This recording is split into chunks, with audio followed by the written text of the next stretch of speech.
വയറ്റിൽ കത്രികയുമായി നടന്ന ആ സ്ത്രീയോട് ഒരു അനുകമ്പയും കാണിക്കാത്ത മനസാക്ഷിയില്ലാത്ത സർക്കാരാണ്.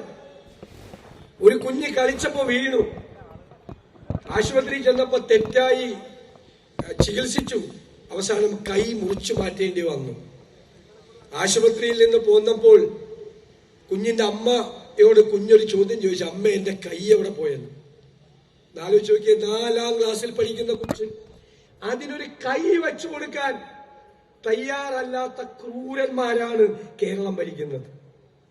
ആരോഗ്യ കേരളം വെന്റിലേറ്ററിലാണ്. സംസ്ഥാനത്തിന്റെ സമ്പദ്ഘടന തകർന്നു.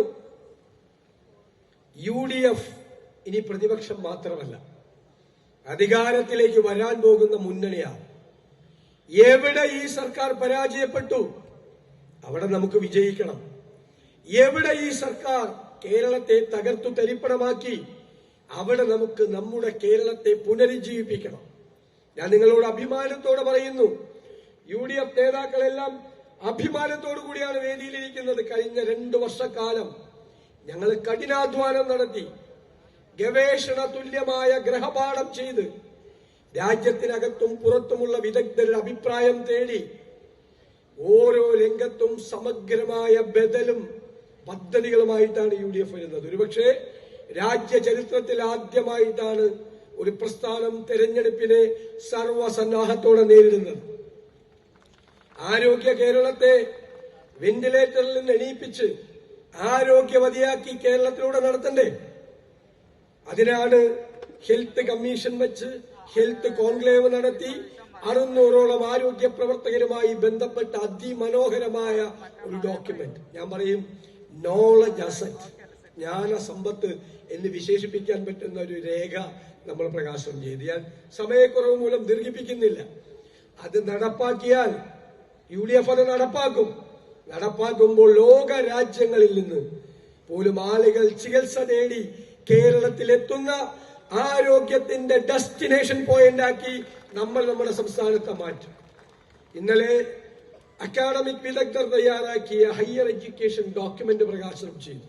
സമഗ്രമായ ഒരു ഡോക്യുമെന്റാണ്. നമ്മുടെ കുട്ടികൾ 40-50 ലക്ഷം രൂപ കിടപ്പാടം പണയപ്പെടുത്തി വിദേശത്ത് പോകുന്നു. UDF വരുമ്പോൾ അവർ ജർമ്മനിയിൽ പോയി, UK-യിൽ പോയി, കാനഡയിൽ പോയി, ഓസ്ട്രേലിയയിൽ പോയി പഠിക്കുന്ന യൂണിവേഴ്സിറ്റികളിലെ പ്രോഗ്രാമുകൾ കേരളത്തിലെ യൂണിവേഴ്സിറ്റികളിൽ തുടങ്ങും. നമ്മുടെ കുട്ടികൾ അവിടെ പഠിക്കും. പഠിച്ചു പുറത്തു ഇറങ്ങുമ്പോൾ 2 ഓപ്ഷനാണ്. ഒന്ന് തൊഴിൽ, അല്ലെങ്കിൽ സംരംഭം തുടങ്ങാനുള്ള സഹായം കൊടുക്കും.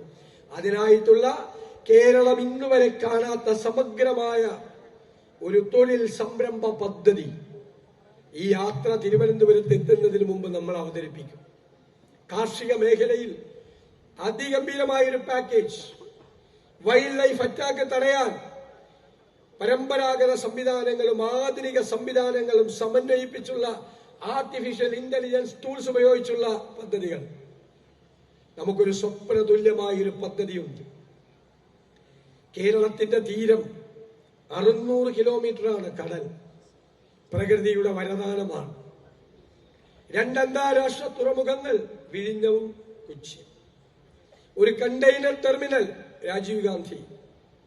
17 മിനി തുറമുഖങ്ങൾ. തുറമുഖത്തിന്റെ ചുമതലയുള്ള ഉണ്ടായിരുന്ന മന്ത്രിയായിരുന്നു മാവിശ്ശേരി.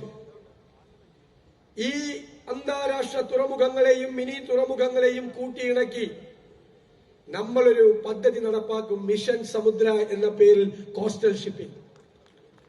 ഈ റോഡിലൂടെ പോകുന്ന ചരക്കുകളുടെ 70% 4/1 ചെലവിൽ കടലിലൂടെ പോകും. റോഡിലെ ഗതാഗതം കുറെ കൂടെ ഫ്രീ ആവും. 2ാം ഘട്ടത്തിൽ ക്രൂയിസ് പാസഞ്ചേഴ്സ് വരും, ക്രൂയിസ് ഷിപ്പിംഗ്. 3ാം ഘട്ടത്തിൽ നദികളുമായി സംയോജിച്ച വിശദമായ ഒരു ടൂറിസം പ്രോജക്ട്. കേരളം സിംഗപ്പൂർ പോലെ, സിയാറ്റിൽ പോലെ ഒരു തുറമുഖ നഗരമാക്കി മാറ്റണം എന്ന നമ്മുടെ സ്വപ്നം. ഇത് തയ്യാറാക്കിയ അന്താരാഷ്ട്ര മാരിടൈം എക്സ്പേർട്സും ഷിപ്പിംഗ് എക്സ്പേർട്സും എന്നോട് പറഞ്ഞത്, ഈ പദ്ധതി നടപ്പാക്കാൻ ഇതുപോലെ ഒരു മനോഹരമായ സ്ഥലം ലോകത്തെങ്ങും ഇല്ല എന്നാണ്. നമുക്കത് ചെലവഴിക്കണ്ടേ?